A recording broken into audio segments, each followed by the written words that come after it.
आथिखालाव लाइमोनफोरा ड्राग्स आरो जौ बायदिसिना फेग्रा मुवा बेसाद बाहायनायखौ बांनायनिफ्राय बांबोबाय थानायखौ नुनो मोनबोगासिनो दङ। बिनि हेंथायैनो 14 नं चिरां दुवार ब्लक इउपिपिएलआ हानजा सुरदों आरो सांग्रांथिनि हाबाफारिबो बानजायदों। चिरां जिल्ला भारत भुटान सिमना ओनसोल आरो गोबां ओनसोलफोराव बारा जानायखौ नोजोर होना दिनै ड्राग्स आरो जौनि हेंथायै 14 नं चिरां दुवार ब्लक इउपिपिएलआ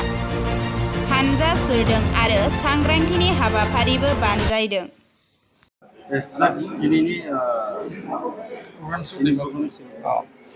आं दिनै खोब नोंथांमोननिसिम आंनि गोसो गोरबोनि साबायखर आं जासिदों। दिनैहाय जोंनि बिटिआरनि चिफ आरो जोंनि इउपिपिएलनि आफादगिरि जा प्रमद बर' बिथांनि खावलायनाय लेखा थांनाय जोंहा इउपिपिएल दोलोनि 3 बोसोरारि जे जुथुमा बे जुथुमानि गेजेरजों जोंहा मोनसे थांखि लानाय जादों जे जोंनि समाजाव ड्राग्सनि जे माखासे गोहोम बे गोहोमा दिनै बांबोगासिनो दं। बे ड्राग्सनि हेंथायै बा फेग्रा मुवा बेसाद बाहायनायनि हेंथायै जे मोनसे रेलि बा केम्पेइन खालामनायनि जे हाबाफारि बेखौ जों बिथोन होनाय लेखानो दिनैहाय जोङो 14 नं चिरां ब्लक कमिटि इउपिपिएलनि बानजायनायाव जोंनि नैबे इन्डु भुटान बर्डार बे खाथिनि जे हाथिसार ओनसोलाव दिनैहाय जोङो anti drugs awareness programme and rally बे हाबाफारिखौ लादों आरो बे हाबाफारिखौ जोङो मोजाङै जोङो जाफुंसार जाबाय होननानै जों मिजिं खालामदों। आरो बे हाबाफारियाव जोंनि लेंहरनाय बादियै जोंहा भुटाननि बिफानि जोंहा गाहाय नेहाथारि जा दावा पेन्जर बिथांमोनहा नुजाफैदों आरो जोंहा अजय दर्जी बिथाङाबो नुजादों, पुर्ब लाम' बिथाङाबो नुजाफैदों। लोगोसे जोंनि ओनसोलाव थानाय जोंहा गोबां आफादफोरनिफ्राय जोंहा बे हाबाफारियाव नुजाफैनो हादों आरो जोङो दिनैहाय ब्लकनि जानानै जे जोंहा प्राइमारि जानानै बिसिडिसिनि जानानै बिथांमोना मैखोमै बाहागो लादों आरो फरायसाफ्राबो बाहाय निसय बाहागो लाफैदों आरो जोंहा दा एसएसबिनिफ्रायबो बे हाबाफारियाव बाहागो लाफैदों आरो जोंहा दा बिटिआरनि सासे एमसिएलए लोगोसे चिफनि पलिटिकेल सेक्रेटारि दानि आथिखालनि इउपिपिएल दोलोनि organisation general secretary Madhav Chandra Chetri बिथाङाबो नै फैगासिनो दङ। जों आसा खालामो जोंनि नैबे हाबाफारिया दिनैहाय खोब जाफुंसार जाबाय बेखौ जों मिजिं खालामदों आरो जोंनि मोनसे थांखि आरो नोजोरा बेनो दिनैहाय जोंहा जोंनि समाजखौ मोनसे सोलायनायनि जे हाबाफारि ससियेल चेन्जनि बाथ्रा जों सिन्था खालामनाय जादों आरो जोंहा ससाइटिखौ ट्रेन्सफर्म गुस्लायहोनायनि जे हाबाफारि बे हाबाफारिखौ जोङो निस्सय साननानै दिनै खामानि मावगासिनो दङ आरो जोंहा दिनैहाय जों नुदों जोंनि नैबे ओनसोलाव दिनैहाय जोंहा ड्राग्सनि जे गोहोम फेग्रा मुवा बेसादनि जे गोहोम बे दिनै बांबोगासिनो दङ आरो जों बेखायनो बे ओनसोलखौ जोङो थिग खालामनांगौनि थाखाय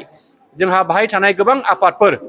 राजखान्थि दोलोनि अनगायैबो जोंहा गुबुन आफादनि जोंहा बिबानगिरिफ्रा निस्सय बिनि सायाव खामानि मावनांगौ दं होननानै जों सानदों आरो बेनिखायनो जों लुबैगोन दिनैहाय जोङो बयबो बे सांग्रांथि जे हाबाफारिफोर बे जावरिखांनायखौ निस्सय समाजाव जोङो लाबोनांगोन बेखौ जों मिजिं खालामदों। नङाबा दिनैहाय जोंनि समाजाव जे दायना दानि फोथायनाय जे उन्दै बैसोआव हाबा जानाय जे उन्दै बैसोआव हाबा खालामनाय आरो बेबायदिनो गोबां मानसि लांखारनाय बे जाथायफ्रा जोंनि गेजेराव जागासिनो दङ आरो बेखौ दिनै होबथानांगौनि थाखाय जों दिनै समाजानो बा जोंनि रायजो राजाफ्रानो बे ओनसोलाव थानाय गोबां हारि माहारिफ्रानो बेनि सायाव सांग्रां जानानै जों निस्सय खामानि मावोब्ला दिनै नङा गाबोन जोंनि नैबे जेंनानिफ्राय जों उदां जागोन जों बेखौ मिजिं खालामनो हायो। दिनै जे नैबे दादगारियावनो गोबां दिनै दखानफोराव जौ फाननाय जादों बेफोरनि सायाव मा खालामनो? दिनैहाय जों मोनसे नैबे हाबाफारिनि गेजेरजों पाब्लिक मिटिंनि गेजेरजों बेखौनो फोसावनो लुबैदों जे जोंहा जोंनि बे ओनसोलाव थानाय जोंनि गोबां गारजेन बिथांमोन बिमा बिफा बिथांमोनहाबो निस्सय थांखि लानांगोन बेबादि हाबाफारियाव जायफ्रा जुदि गफबनानै दङबा बिनिफ्राय जोङो गोजानाव थानो थाखाय जोङो बिमा बिफाया निस्सय थांखि लानांगोन। बे ओनसोलाव थानाय गोबां आफादनि दैदेनगिरिफोर बिथांमोनहाबो निस्सय बे फारसे थांखि लानांगौ दं होननानै आं सानदों आरो जोंहा सरकारि बिथिंनिफ्रायबो बिनि सायाव गोख्रों नोजोर लाखिनांगौ बेखौ आं सानदों आरो जा प्रसासन बिथांमोननिफ्रायबो बिनि सायाव होबथानांगौनि थाखाय बा बिनि सायाव आयेनारि बेबस्था लानांगौनि थाखाय बिसोर खामानि मावनांगौ दं होननानै आं सानदों। नोंथाङा पुलिस प्रसासनफ्रा जुदि ड्राग्स फालांगियारि बा ड्राग्स लाग्राफोरखौ जुदि हमनो मोनोब्ला बिनि सायाव माबायदि आयेननि बेबस्था लानांगौ होननानै नोंथाङा सानो? आङो बेखौ लुबैगोन जे जोंहा दिनैहाय प्रसासन दङ बाहाय जोंहा नोङो आउटपस्ट दङ बाहाय एसएसबि केम्प दङ आरो बाहाय गुबुन माखासे बेबादिनो खामानि मावग्रा बेबादि जोङो नुदों आरो जोङो लुबैगोन सोरबा जुदि बेबादि ड्राग्सजों जुदि गफबनानै दङबा बिथांमोनखौ जुदि हमनो मोनोबा सोरबा दखानाव जुदि ड्राग्स फानोबा बेखौ हमनानै जों निसय बिनि सायाव जोङो केपिटेल मोनसे पानिशमेन्ट बा बिनि सायाव आयेनारि जिखिनि बेबस्था बेखौ जेलसिम हरनायनि थाखाय जोङो प्रसासनखौ नारसिनगोन आरो बिथांमोना निसय बे हाबाफारिखौ मोजाङैनो मावफुंगोन जों बेखौ मिजिं खालामो। जों नुनो मोनो दे ओमफ्राय माखासे समावहाय बेफोरबायदि फालांगियारिफोरखौ हमनायनि उनावबो थाबैनो पुलिस प्रसासननि मानसिफोरा हगारनाय जायो बेनि सायाव दा बेखौ जोङो आयेनारि माखासे नोजोरखौ जोङो निसय बुजिनांगोन आयेनारि जे राहाजों बिथांमोना निसय मा खेथ्रआव बा मा नोजोरजों बा मा थांखिजों बिथांमोना बेखिनि खामानि मावनो नाजादों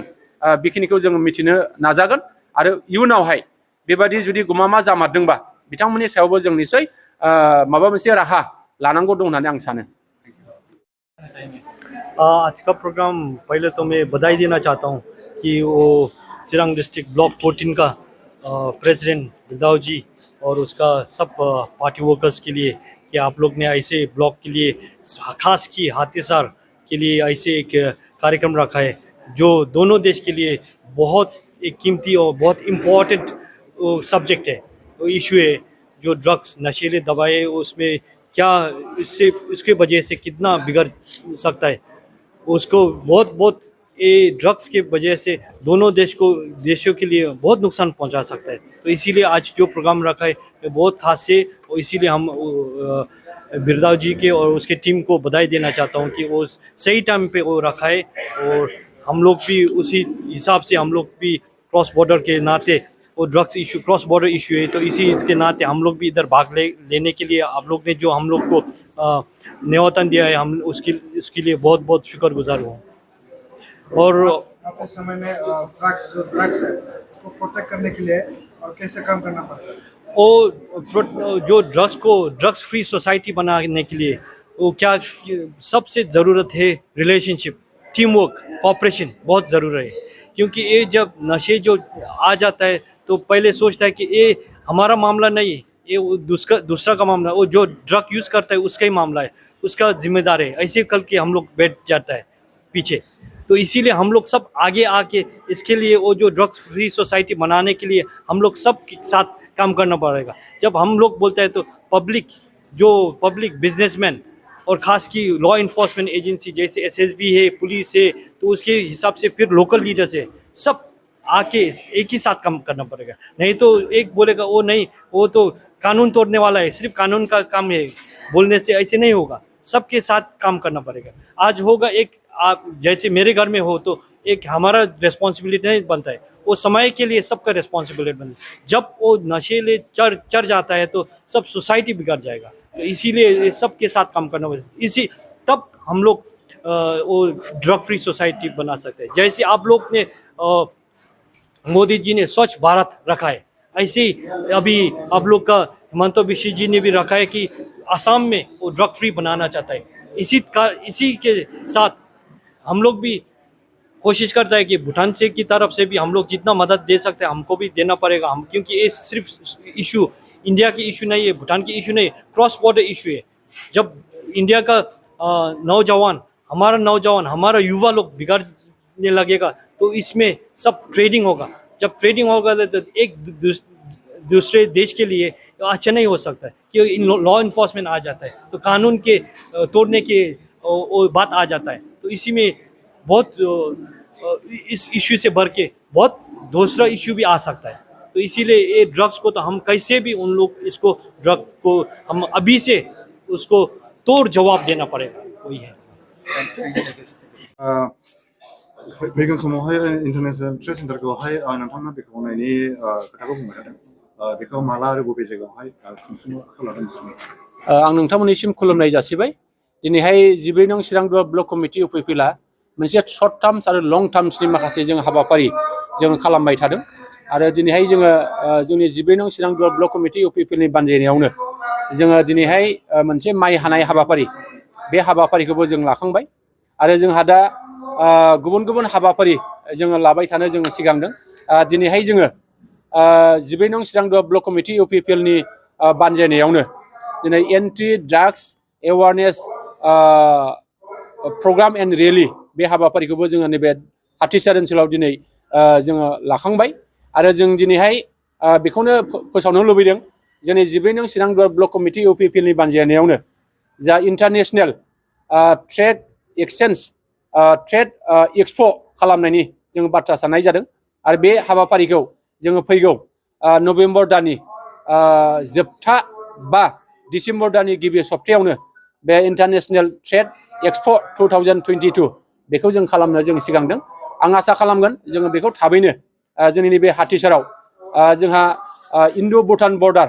बे जायगायाव जों खालामनो जों सिगांदों आरो बाहाय जोंहा मोननै हादोरनि जे भुटान आरो इन्डियानि गोबां जोंहा सोलाय सोल' खालामनांगौनि जोंहा बाथ्रा दङ जा भुटाननि माखासे बाहाय गोबां दिहुनथाइफोर बे दिहुनथाइफोरखौ जोंहा बे जोंनि एक्सप'आव जोङो फाननाय बायनाय जों खालामनो लुबैदों आरो जोंनि भारतनिफ्राय गोबां बेबायदि दिहुनथाइ बे दिहुनथाइफोरखौबो जोङो बे एक्सप'नि गेजेरजों जोङो बायनाय फाननाय बेखिनिखौ खालामनो लुबैदों आं आसा खालामगोन जोङो थाबैनो बे इन्टारनेशनेल